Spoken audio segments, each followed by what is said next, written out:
Assalamualaikum. Hai, perkenalkan nama saya Livat Maditya dengan NIM 230802111 dari kelas BKPI 2B. Di sini saya akan membawakan materi tentang makomah, taubat, dan zuhud. Makomah dalam tasawuf.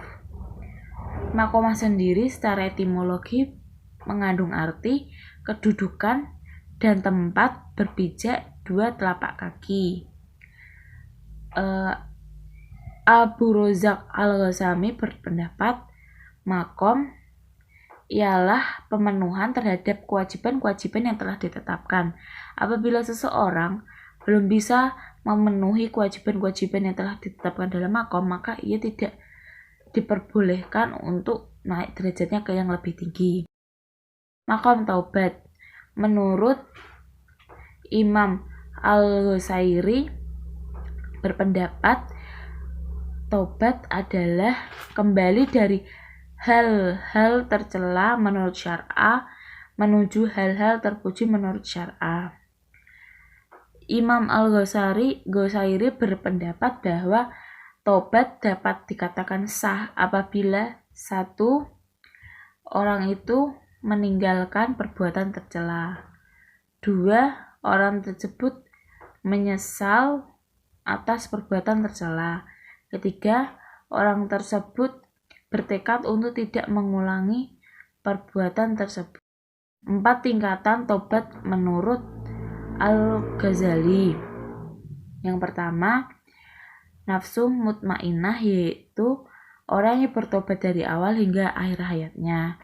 Yang kedua, nafsu lawamah, yaitu orang yang bertobat tetapi belum bisa terlepas dari dosa-dosa yang diperbuatnya. Yang ketiga, yaitu nafsu musawamah, yaitu orang yang bertobat tetapi pada saat-saat tertentu ia masih kalah dengan nafsu syahwatnya. Yang keempat yaitu nafsu amarah bisui, yaitu orang bertobat dalam waktu tertentu dan mengulangi perbuatan tercelanya. Syarat-syarat bertobat menurut Syekh Muhammad bin Shalih Utsaimin yaitu 1.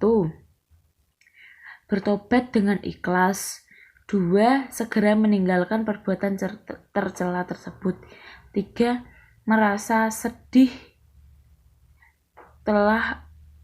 dan menyesal telah melakukan perbuatan dosa tersebut. 4.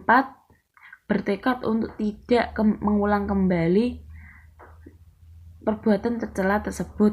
5. Melakukan taubat sebelum pintu taubat ditutup. Zuhud secara etimologi berasal dari kata zahada, yaitu rawaba anhu wa taraka, yang berarti benci dan meninggalkan suatu hal. Zuhud secara terminologi berarti meninggalkan atau menjauhkan diri dari hal-hal yang bersifat duniawi. Menurut Prof. Dr. Haji Amin Syukur, beliau berpendapat zuhud tidak bisa dipisahkan dari dua hal. Yang pertama, yaitu zuhud tidak bisa dipisahkan dari tasawuf. Yang kedua, zuhud tidak bisa dipisahkan dari moral. Tingkatan dalam zuhud. Yang pertama, tingkatan terendah yaitu menjauhkan diri dari maksiat di dunia karena takut hukuman di akhirat.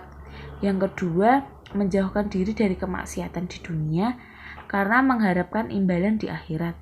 Yang ketiga, menjauhkan diri dari maksiat di dunia, tidak takut dan tidak mengharapkan apapun, semata-mata hal itu dilakukan hanya karena cinta kepada Allah. Ciri-ciri zahid. Yang pertama, yaitu tidak merasa bangga atas apa yang ada di dirinya dan tidak merasa sedih ketika nikmat dicabut darinya. Yang kedua, tidak merasa gembira ketika dipuji seseorang dan tidak merasa sedih ketika dicemooh seseorang. Yang ketiga, tidak mengutamakan cinta kepada Allah dibandingkan cinta kepada dunia. Sekian dari saya. Apabila ada salah-salah kata, saya mohon maaf. Terima kasih. Wassalamualaikum warahmatullahi wabarakatuh.